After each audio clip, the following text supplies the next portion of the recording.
Good morning again. Our theme for March, you are rooted in the divine. We've really been tackling some big topics.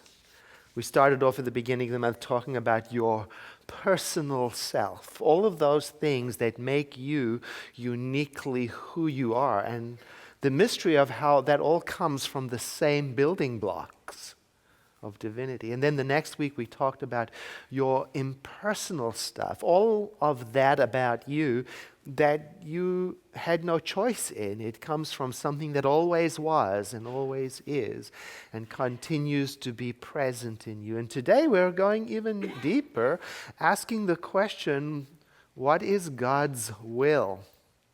Oh, that's big. It's a big question. And your big questions require big answers, which can be a problem if you have a very short span of attention. If you want a quick, easy answer right now before I go on to something else, it's hard to tackle the big things in life like that. I was remembering that in 2016, Timothy Egan in the New York Times wrote this article in which he said, "In the information blur of last year, you may have overlooked the news of our incredibly shrinking attention span." A survey of a certain nation's media consumption by Microsoft concluded that the average attention span had fallen to 8 seconds. And that's down from 12 seconds in the year 2000. He says, "We now have a shorter attention span than a goldfish."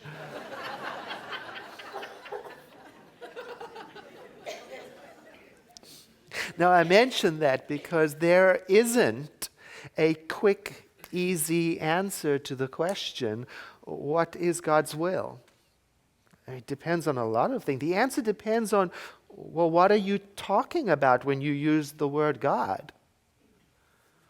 On Wednesday Night Wisdom, that's our free 1-hour class on science of mind, and everyone is welcome to attend. And the very first class I gave an assignment, a voluntary assignment for all of the people there. And the first assignment was to take a sheet of paper and write across the top, God, what it is to me. And then to start explaining it to yourself. Or even better, imagine that you are writing an article for the Press Democrat. God. Now that might take more than 8 seconds of your attention. And then when you're done, I wonder how many readers will agree with you. All of them. I doubt it. You and I can't possibly please everyone with just one definition of God. And still, we must get right with our own soul and with our own understanding of what God is to the best of our current ability. And our current ability to understand God has to grow and expand and develop all of the time. After all, how can that which is infinite be confined to one page? Or to one single sermon? Or to one person's opinion?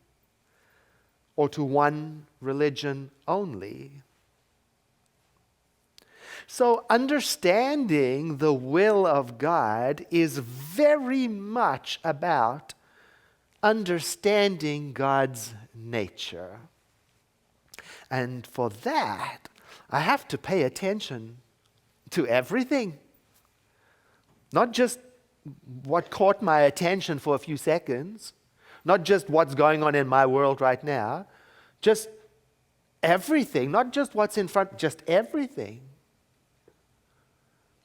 In the self-mastery class, which I'm teaching on Monday, one of the students reminded us of that beautiful story from India about the blind. It's very well known. The blind men who are gathering around an elephant, and each is experiencing the elephant from a different angle, and so they come up with different conclusions.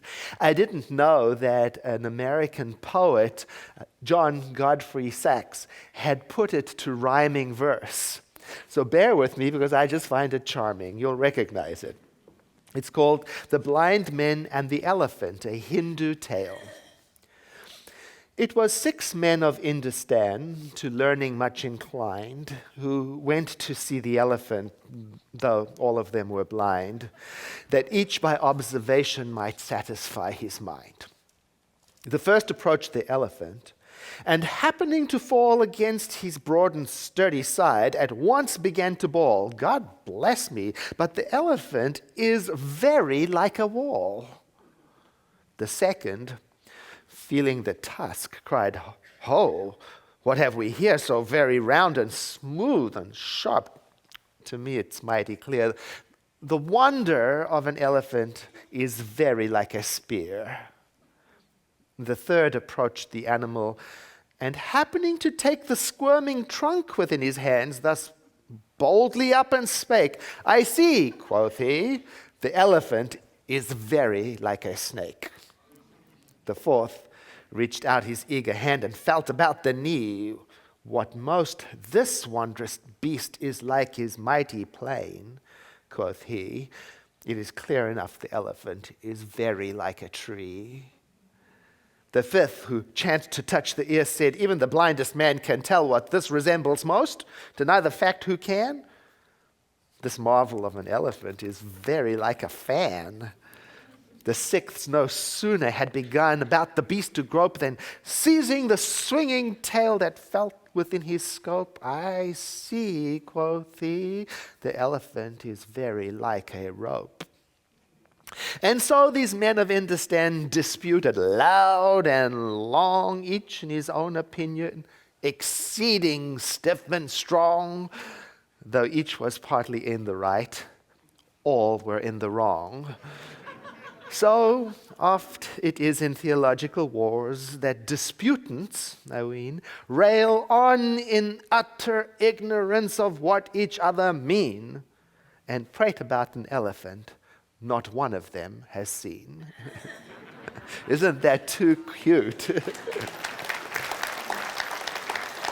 And I like the parable because it points out that we experience the divine from our limited perspective and experience. Whatever it is we want to call the divine, whether, we call it the thing itself, some people call it God. Some people, preferring not to use the word God, call it the higher power or reality or life itself. And the important question, though, for me is, why would a person like you and me, why would we want to get clearer and clearer on what God is? And I think the answer is because the will of God must be consistent with God's nature. Now, if I think the elephant is very like a tree, I could make some wrong conclusions about how to relate to that elephant. If I think the elephant is very like a spear, or I think anything from a limited perspective, I could run into some trouble when it comes time to figure out what is the will of the elephant. I'll be missing some important information. I might start expecting something from the elephant that is being influenced by limited perspective of what it really is. Kevin and I have this code phrase, this short code phrase that we use when we are expecting something from someone, and what we're expecting is out of character for that person. Have you ever done that? And the phrase comes from an idea that is often attributed to Einstein. I'm not sure that he actually said it, but it's something like this. You can't really judge a fish based on its ability to climb a tree. So with Kevin, when one of us is getting into unreasonable expectations, the other one says quietly, "Fish tree." Oh, that's a good one. That's really a good one. When I expect something from someone and what I expect is not part of their nature, well, it leads to confusion and disappointment. It really does. So I'm keeping in mind the will of God must be consistent with God's nature.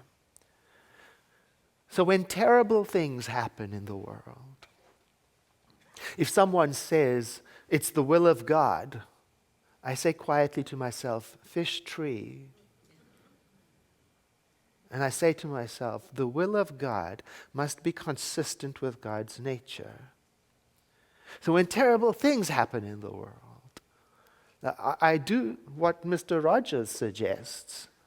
I look for the helpers, and I call that the will of God.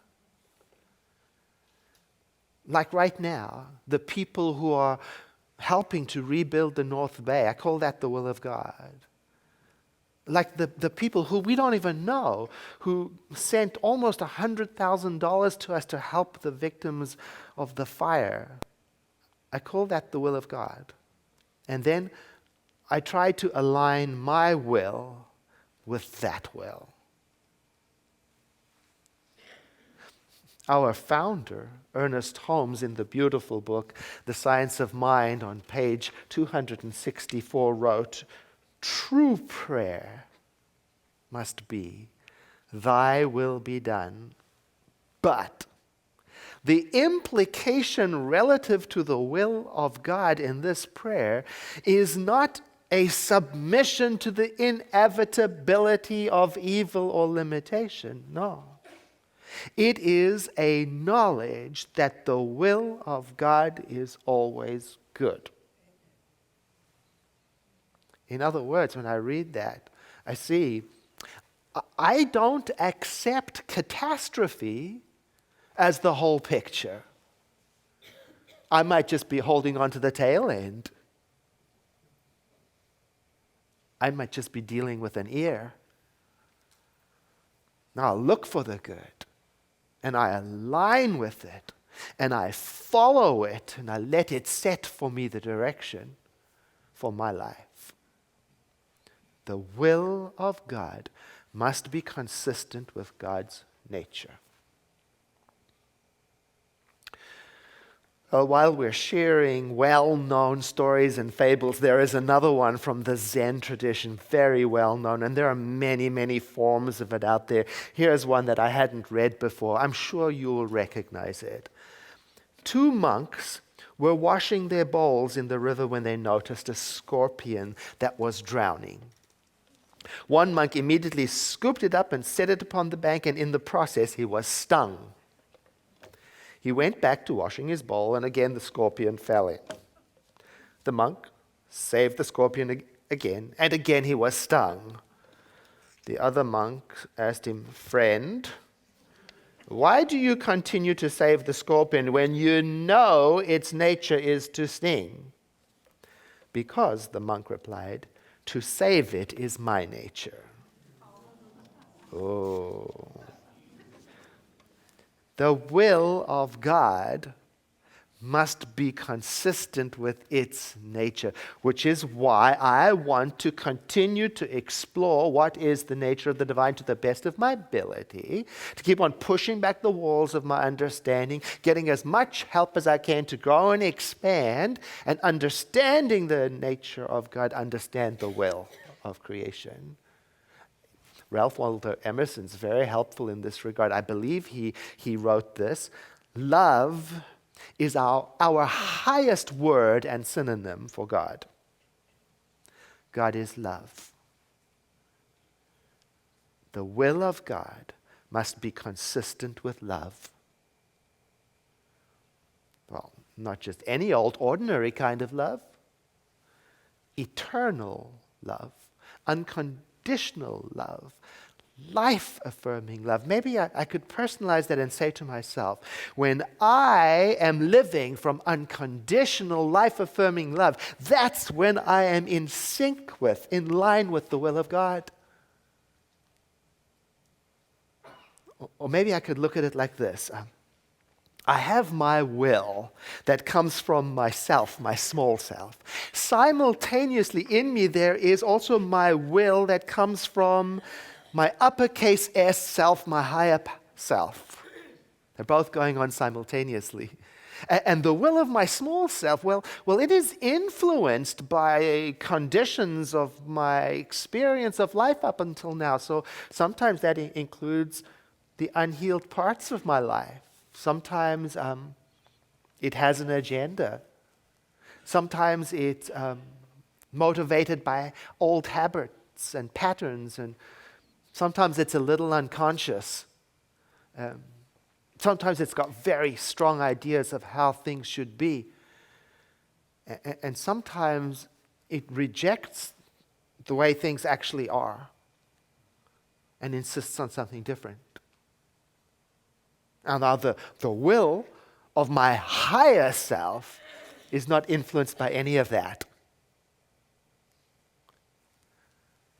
Oh, when I make choices influenced by my limited view of the elephant, or based on my unreasonable expectations of a fish, and in that moment I'm drawing upon my small self, it tends to lead to tension and disappointment.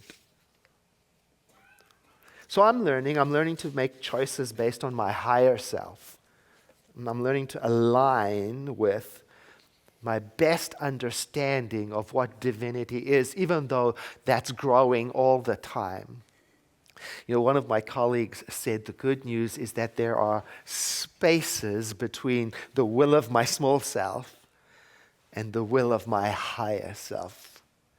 Spaces of knowing. You know, those spaces where I am not driven by my reaction. I'm not driven by my personality. So I get it. My practice is to find and rest in those spaces. Let my reactive nature settle down so that my truest, most authentic self can emerge, because I suspect that is where I'll find the will of God in me. And it will always be consistent with God's nature. So here is my current view of the elephant called the will of God. From where I'm standing at this moment, this is what I think I know. And it might be different from what you see and know. But I think this is what I know.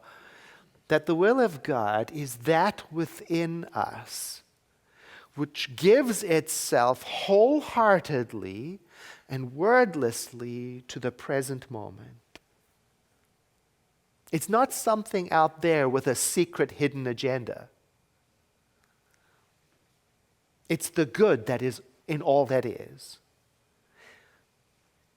It's the highest vibration of the authentic truth.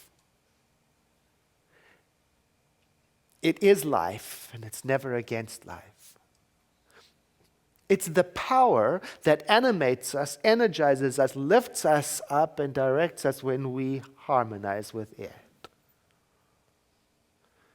So when I read the phrase, "Thy will be done," I think what that means to me is this.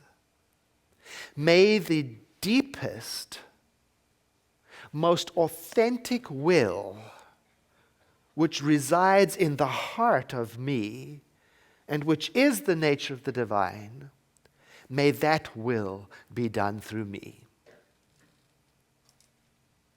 I invite you to breathe in with me.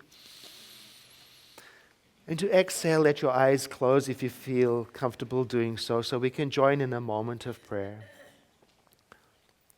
There is one power, one creation, one creator, one infinite presence, one mind. I use all these words and I realize none of them are adequate to describe that which is infinite and immortal and everywhere present. And yet I use the words to point to all of that which is the thing itself.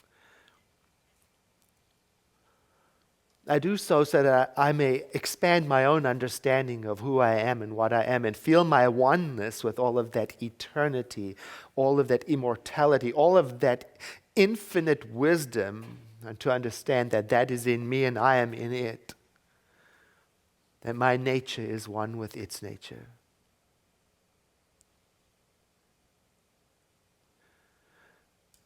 I speak these words of prayer so that I may realize that there is that within me which knows.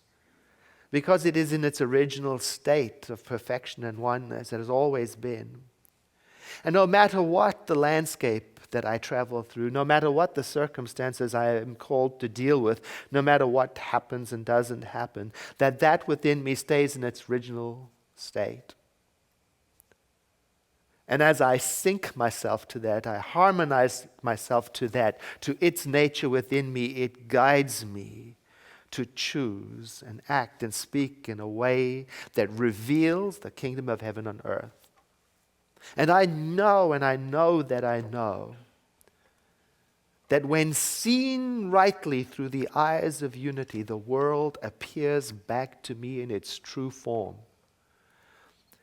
And I see through everything to the truth of our connection, to the existence of possibility, to the availability of solution, to the love that is present in everything. And so I commit myself to nurture my own understanding of divinity so that I may live in harmony with its will in me. This fills me up with gratitude.